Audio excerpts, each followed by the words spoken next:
When you know the rules of the game well, your chances of winning go up. And if you know the golden rules of money, your chances of getting a lot of money will, of course, go up too. Now, the 10 golden rules I'm about to tell you aren't hard to understand or hard to put into practice. They are good ways to make money quickly. If you don't learn these rules about money, you might always be struggling, which would make every part of your life hard. Since we don't want that to be the case, let's dive into the 10 golden rules of money and stay until the end, as the last rule is the most powerful of them all. If you're new to the channel, hit the subscribe button and that little notification bell icon so that you don't miss out on any of our video updates. Plus, it helps us spread the Thrive Wise love to help more people thrive wisely. Now, let's begin. So let's start the countdown with number 10. Make money while you sleep. When was the last time you were amazed by the amount of interest your bank account has earned? If I had to take a guess, I'd say never, due to the very low interest rates provided on savings accounts and the astounding inflation rates. It is impossible to become wealthy by just saving money in a bank account. Warren Buffett once said, if you don't discover a means to generate money while you sleep, you will work until you die. It's difficult to amass wealth by exchanging your time for money alone, since there is only so much time each day. Also, if you trade your time for money, you're either making money or spending it. It is possible to make money with little ongoing work as long as you have the time or money to put in at the start to set up passive income streams.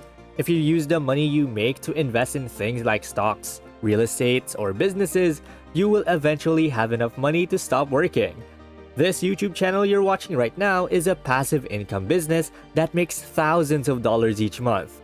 If that doesn't show you that it works, I don't know what will. Number 9. You have to learn how to play the game. Nobody wants to go through life worrying that they won't be able to purchase basic necessities and luxuries. This may lead to a life of misery, marked by, among other things, increased stress, bad health, and a general lack of enjoyment and satisfaction. Hence, you have two options. In order to live the life you want, you need to study and conquer the game of money. Otherwise, you risk being broke forever. Mastering your finances may seem like an impossible feat at first, but many people find it simpler than always scrambling to make ends meet while working long hours and stressing about money. So how does one learn to play the financial markets like a pro? As it turns out, there are a few options. First, we'll be reading more financial news. Switching your music habit for one that helps you learn more about money is an easy way to raise your financial IQ without even trying. One more thing you can do is to find a mentor. Mentors, especially those who have made a lot of money in the past, can help you get rich faster and save you from the frustration that many people feel when it comes to money. The most important thing is not where you get your information, but what you keep learning more every day. If you do that, you'll be a master in the game in no time. Number 8. Choose privacy over publicity. Most individuals, if asked, would list all of the items they would purchase if they were wealthy. But is that the point of being wealthy though? Morgan Housel, author of The Psychology of Money, is spot on when he says that wealth is what you can't see. Rich individuals I know tend to be more low-key and unassuming. They tend to drive ordinary vehicles, live in average houses, and don't wear spectacular clothing. Nonetheless, if you saw their financial balances, your mind would definitely spin. But if we go a little further into the meaning of this phrase, we will find that it really offers us hints regarding the path we should take to amass more money. It's worth remembering that all the tangible objects we acquire go against our objective of being financially plentiful. As the old adage says, since wealth is what you don't see. Now it makes sense that the more you buy, the less money you have. But it's harder than it sounds to be financially conservative in real life. We're always tempted by a new car or a trip, and life isn't all about saving and investing. But the more you can do that, the faster you'll get rich.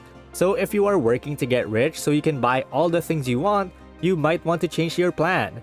Don't measure your financial success by the things you can buy, but by how powerful and free it makes you feel. This is because having more needs makes it harder to get richer, while having less needs makes it easier. Number 7. Ignore investing in declining assets. Restricting your spending on fast depreciating assets like vehicles and luxury items is an excellent approach to build long-term financial security and wealth. These assets may be appreciating or depreciating more rapidly than your investments, making it more challenging to build wealth. For instance, if you spend $40,000 on a brand new car, you may expect about a 20% depreciation in the first year. To offset this decline, you would need a 20% return on a $40,000 investment, which is unlikely for the average person. One of the worst things you can do to your wealth is to waste money on unnecessary goods, or even worse, to take out loans only to buy these depreciating assets. Spending less on goods that depreciate or reduce your net worth, and more on assets that appreciate and provide income is a sound financial strategy. Real estate, equities, precious metals, digital currencies, and rare artifacts are all such examples. Even clicking the subscribe button below won't take away from the value, so please do that now if you haven't already. Number 6. Say no to debt. Even if you can make payments every month, that doesn't mean you can buy something. It's simple to go into debt to buy things like a new car or chairs for your home because there are so many easy ways to pay for them. You want a new living room set right now, so you don't want to save money for months or even years. In reality, if you can't pay for cash for these extras, you can't afford to buy them. You can't afford these things, and the monthly payments will destroy your cash flow, leaving you with far less money for financial improvement. You shouldn't assume, however, that you'll never need the bank's money again. A launcher's loan might make financial sense when used for large-scale projects like house purchases or company construction. Only when the funds are being used to create an asset that will increase in value over time is taking out a loan a reasonable course of action. Thus, financing the purchase of a car or boat is a terrible idea. If you agree, please show your support by clicking the like button below. Number 5. Pay yourself first at all times. When you get paid, the first thing you should do is put some money aside for yourself or pay yourself first.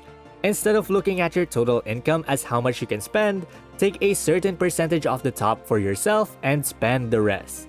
When you pay yourself first, you build up a nest egg for the future and a buffer for emergencies and unexpected expenses, like a sudden car repair or a drop in income. This extra cushion has more benefits than you might think, like lowering your stress levels.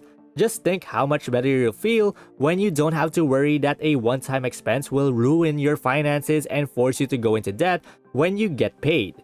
The first thing you should do is save money for yourself. Money is an important part of everyone's life, whether you like it or not.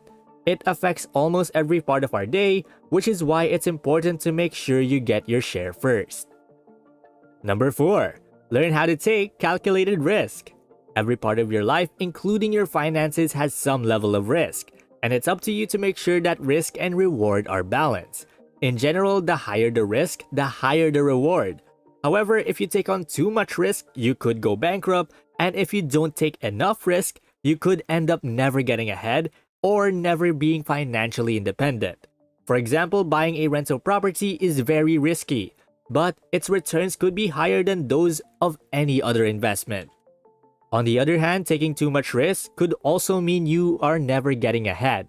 If you only keep money in a checking account, you're not taking enough risks to protect your money from inflation. Aside from investments, there are risks in our careers and businesses as well. For example, what could happen if you quit your job to go in a different direction? To be responsible with your money, you need to know what risks you're taking and find ways to make them work in your favor. Number 3. Have a positive mindset. When it comes to improving your personal finance, the way you think about money is one of the most important building blocks. Having the right mindset helps a lot. If you're always coming up with excuses and reasons why you can't get rich, you'll never get there. It's up to you to take responsibility for your own situation. Start by deciding you want to get rich instead of being broke.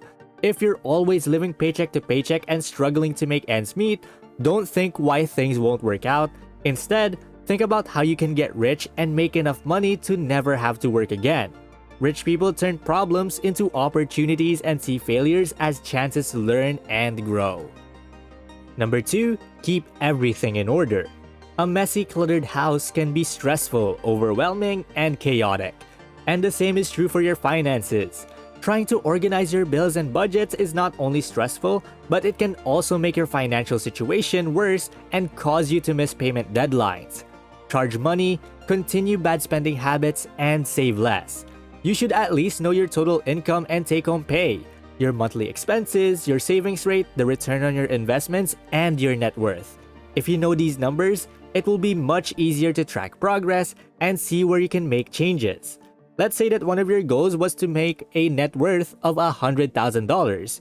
You can't keep track of your goals and progress if you don't know how to calculate this number. That's why you need to stay organized. And number 1, keep your expectations in check. If you're like most people, you've probably told yourself that you'll be happy when you make a certain amount of money or have a certain amount of wealth. I'm sure I've told myself this 1,000 times, and I've come to realize that you may have too. That reaching our goal never fully satisfies us. It just makes us move the goalpost. I told myself that I would be happy with my job when I was making $80,000 a year. Once I got there though, I decided that making $100,000 would be better than making $120,000 and so on. Does this mean you shouldn't set goals for yourself when it comes to money?